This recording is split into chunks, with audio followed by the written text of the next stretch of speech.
to make it an inside shot looking out. He is AqueroN.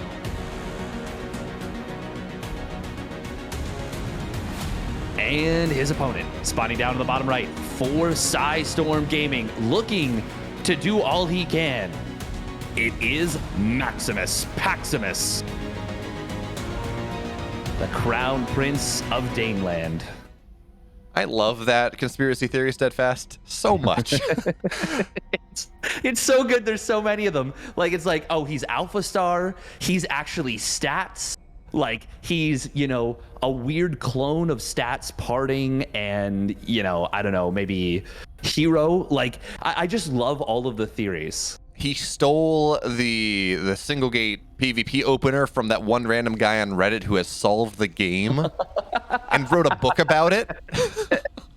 Which is, by the way, clearly a sign of a very, very balanced individual, you know, claiming to have modernized and solved an unsolvable game. He's a stable genius. Good sign.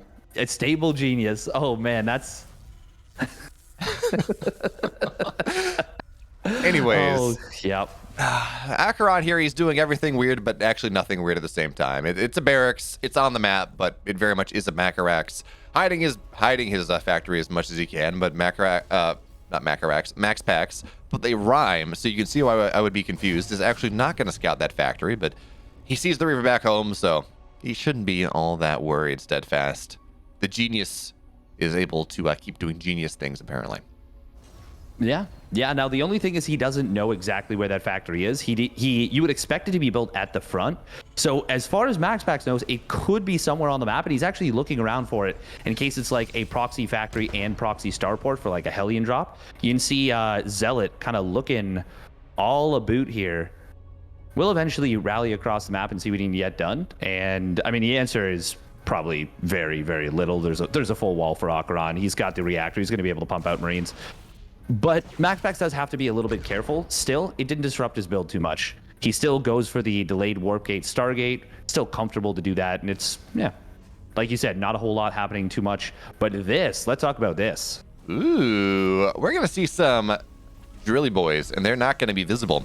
And the interesting thing, it's funny, Steadfast. We look at these builds, and 9 times out of 100, it's like, oh no, MaxPax has a Stargate. The Oracle's not going to be able to detect. Actually, in this case, it's not even going to have an Oracle, which makes it even scarier as the Zealot goes absolutely flying. I love the way it waves its arms. Like, it just looks so clumsy. Like, you have this absolutely, you know, like, truly bred warrior race in full power armor with lightsabers for hands, and he just, like, a little grenade gets thrown at him and he just like wacky waving inflatable arm tube man.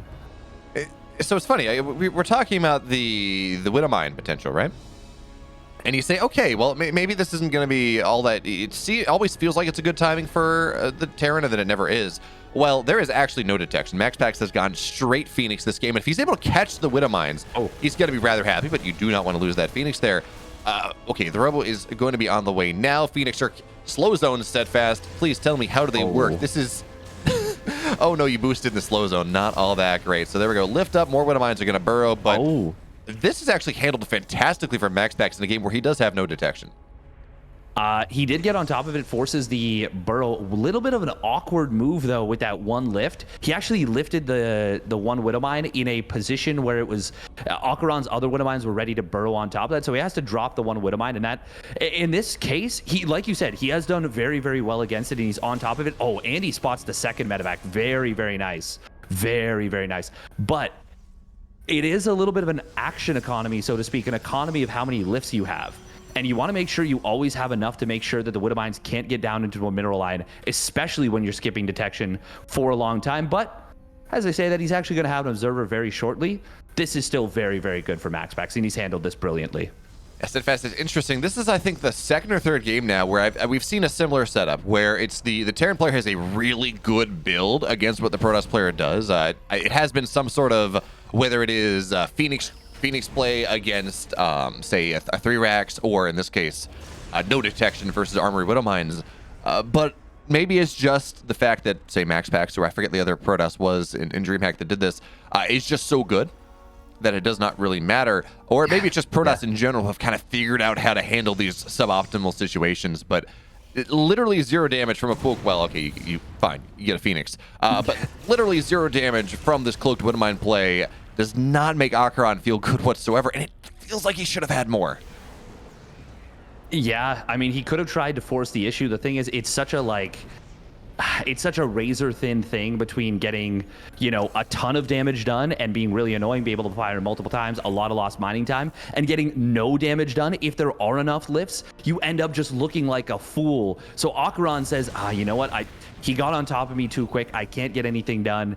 And he just kind of accepts that he's going to be in a difficult position. Ooh, as I say that, here comes the Widowmines. One of them does burrow, and that's that little bit, the difference maker. 7 probes going down. Oh my goodness. Okay, well, that's pretty decent. Okay, in fairness, that is still less than 2 workers per Widowmine. All right. Yes. So, yeah, like, no, we talked about the calculus on this, yeah. It's a lot. But in this game where AqueroN, you know, is maybe not the best economic position because he did greed out for that armory earlier, yes, it is enough to probably justify the attack, right? AqueroN is within 1 worker of MaxPax, but it's not, wow, this is game absolutely swinging. AqueroN has a massive lead in the same way. MaxPax has his 3rd base just about, actually it is done. He's probing out of it. He's moving into his next level of tech. But it does at least bring AqueroN back to a somewhat even game state as we do move forward. Yeah, he's not going to be able to be aggressive for a little bit. And in fact, I mean, his transition is relatively fast. His stim will complete. Combat shield's pretty far along as well. But MaxPax was still able to comfortably get up into Colossus. He's going to have 1 available. He got 2 Immortals to deal with a little follow-up push on the ground, just the Marines. And he's still in a great game state right now. He's in a really, really good position going into this game. He was able to chrono boost a little bit of worker production here. We are going to see the Widowmine trying to get in on this mineral line. Oh, MaxPax! Oh, I thought for sure that was going to fire, but it didn't. Meanwhile, Phoenix is actually getting a big amount of damage done on the other side. And now it is MaxPax who's up 17 workers all of a sudden. Benefits of 3 Nexus and a Chrono, and also having Phoenix that kill your opponent's workers. All of these things together, Steadfast, they give you some nice worker advantages. We're going to call it that one. But the question we ask ourselves now is, what is AqueroN's win condition, right? His 3rd base is done. It's not on the, or just about done. It's not on the field just yet. We can't imagine he's going to have any sort of effective 3-1-1 type of timing. He only is up, what, 12 army supply with 2 Colossus below the Phoenix play. That really does not feel like it's going to work. So AqueroN, it feels like he has to take this game much later. And, well, we were talking about this in the break. If there's one map that's good at turtling it out, okay, in fairness, Glittering Ash is probably maybe a little bit better, but if there's one other map that's good at turtling it out, Blackburn is that map. Yeah, and look at these setups right here from AqueroN. Very, very cool stuff. He's got 4 Widow Mines on the bottom, and then 2 sets of 2 very close to each other. If MaxPax, I would, these are kind of like weird positions for these to be. You know, it's not that weird to be on the edge of the base, but you don't necessarily really look for it because a lot of Terran players don't do it. So all it takes is, you know, a couple of moments of inattention, and you don't get that alert that your units are under attack until the Widow Mines hit. I swear I just heard, ooh. Oh, I heard, yeah, you heard that too, right? You heard the Widow Mines, bro? Yeah. That was very weird. But like, he's setting up some cool traps. I like this a lot out of AqueroN. He's creating a lot of situations where he could just suddenly get back into the game, you know, or at the very least get a big tempo advantage. Oh my God, this is not it though. Oh man, so much of this bio is just gonna get marooned here anyways. You gotta kill the rocks and get out at this point. MaxPax said, okay, well, yeah, you're kind of stuck there. You can't pick up and go home, so let me find my way into your main base in your natural. Oh no, AqueroN, this feels so bad. He has an army that, you know, maybe with proper positioning could do something, but he's locked so far away from where he wants to be. MaxPax finds his way into the natural now. So many zealots into the 3rd base. 15 workers have died. Ensure Vikings on the high ground or something, but the force fields are going to trap everything here. The entire economy of AqueroN is dead, but MaxPax actually going to recall before he kills everything. It is a gift. It is a matter of small mercies in this game, but small mercies only lead to big defeats later on, Steadfast. Well, I actually think that was a really, really smart recall from MaxPax because he didn't have enough to keep his Colossus alive there, as Phoenix weren't in position, didn't have a ton of Stalkers. and doesn't have Blink. So I think that was a really, really wise recall right there. He already did so much worker damage. It's 68 probes to 11 SCVs. All he needs to do is not die to the counterattack. And I mean, without Colossus, maybe there's a chance that AqueroN can get something done. But now it is 3 Colossus with +1 attack, charge a bunch of Archons to no ghosts. Army supply is actually slightly favoring AqueroN. What can he really get done here, though? Oh, and even the mule's gonna get taken out here. Big fight coming on down. I don't know. I don't see any way. The Phoenix count is, or the Viking count is decent enough. It does knock down at least one of those Colossus. AqueroN continues to stim in, but his supply is starting to really tremendously fall here. Great force fields, but oh hey, good Widowmine shot to balance it out. Not enough. MaxPax, he does take game 1, but it's been a game that he was far in the lead pretty much from the 3-minute mark. You know, when he scouted the Widowmine play and he said, yeah, you actually don't get across the map here. Sorry, AqueroN. And that was a testament to how much we've seen MaxPax continue to impress as a player, because he just really didn't give any opportunities to his opponent. And it was actively gaining leads, you know? Like, it was actively going after those Widowmine drops. It was having the Phoenixes in great positions. It was dealing with everything very well. Good Zealot run bys. When he, like, you kind of pointed it out, when he marooned that army, that was such a quick snap call where he just goes in. And not only does he run into the natural with his army, split off some Zealots to the third, he also warps into the main. That was a brilliant maneuver. That was a checkmate play. It's not often, even at the highest levels, that we see players that can so quickly identify that the game is over, right? We even saw that in the last Shadowne Gung Fu Bandits, why we got such a good series. In game 1, we had Shadowne playing with his food. You know, we'll see these players that say, I'm ahead, get more head. No. That is not MaxPax's way. He says, yeah, I have one opportunity. I have like 5 seconds to win. I'm going to take that. I'm going to absolutely win that game. But we're going to have to see now if AqueroN maybe has something a little bit different in store. 2000 Atmospheres is a more standard map. I do think that if AqueroN had maybe proxied that factory, it would have been a better spot for him. And that's why we do see that as kind of the build order advantage. But I don't know, because what I do know, Steadfast, game 2 is on the way, and MaxPax is 1 map away from making it, so we have no more questions about how this group ends up. Let's see whether AqueroN can inject a little more confusion. Game 2.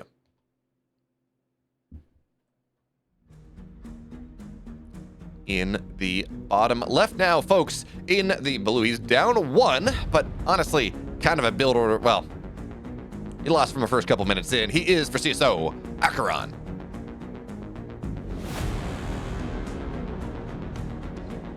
And his opponent spawning up at the top right for Storm Gaming with a very impressive showing once again. It's MaxPax. I'm just continuously impressed, like more and more. He finds new ways to impress me every time I see him play.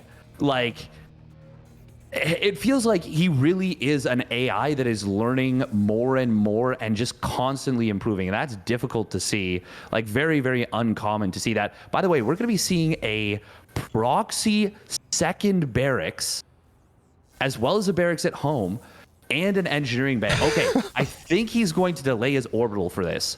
I think that is the game plan here. I mean, you got to figure, right? You're spending so much money everywhere else that you do need to cut it somewhere, and then there we go. Yeah. We're still not seeing that orbital. This is, oh man, unfortunately the eBay block is not going to be as long. Wait, please cancel that. Oh no. Not like this. That's so much money in the early game when he's doing a cheese. He needed money for a tech lab or a reactor or whatever he's building. Yeah, it is going to be a tech lab, so it's going to be Proxy Marauder. So this is a build that I've seen work. You know, I've seen it work a fair bit, actually. But, God, I really... That's 2 Marines. Now, that's 2.5 Marines. That's what, a Marauder's worth of minerals almost. Yeah. No, it's more than a Marauder's worth of minerals. Yeah, exactly. That's 125. Actually, no, because he would have canceled it. So, no, you're right. It would have been... He would have gotten, what, 887 bet? No. 75 plus... I know exactly how many minerals a Marauder costs because I play Terran so often. No, I'm trying to do the math from, because you get 3/4 of it back, Yeah. right? So you get 75 minerals plus, what is it, 81? Like 82? 81, 83, something like 81 in like my mental picture sounds right. I think, yeah, it's either 81 or 82. No, that's not true, because you get 3/4 of 25. So, Well, here you go. Oh, wow. Oh. Wow. Okay, SCV pull.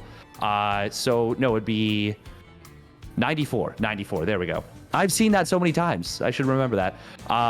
Okay, he saw this. He did see this with the Adept. He's going to drop a couple of shield batteries. AqueroN not able to get that one Adept. And MaxPax, he's going to need to pull some probes to deal with this. I think he should be pulling some from the natural. Chrono boosting that third unit. This is going to be tough.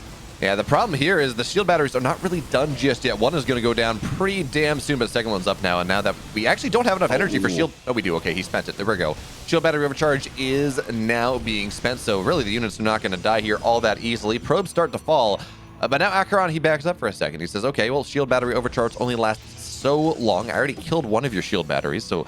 that is something, but okay, Warp Gate is now done as here comes the army of AqueroN once again. These Stalkers, they really cannot run, but good micro here from MaxPax thus far. One Marauder falls. The second one is getting pretty low. Yeah, this is just not going to work anymore. The bio is dead. AqueroN's dead. Game one, a little more interesting. Game two, MaxPax just